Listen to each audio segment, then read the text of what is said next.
divine appointments. Are they real or are they just coincidence?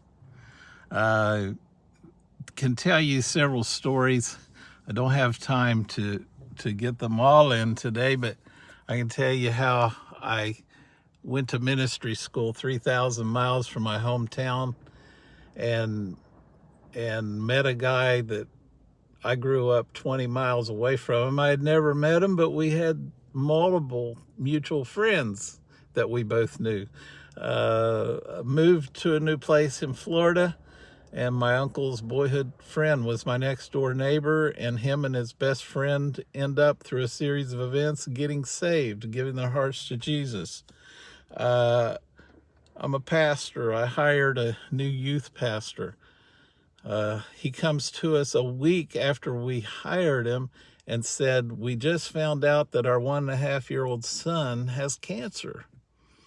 And the unusual thing about that, it sounded strangely familiar because at 1.5 years old, we found out that our son, who's now 42, had a rare form of cancer. He was not predicted to live. The doctor said he has 0% chances of survival.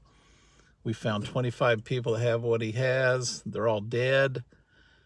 I went to a conference and got prayer from some Christian brothers, and he was better from that night on. They couldn't find the cancer.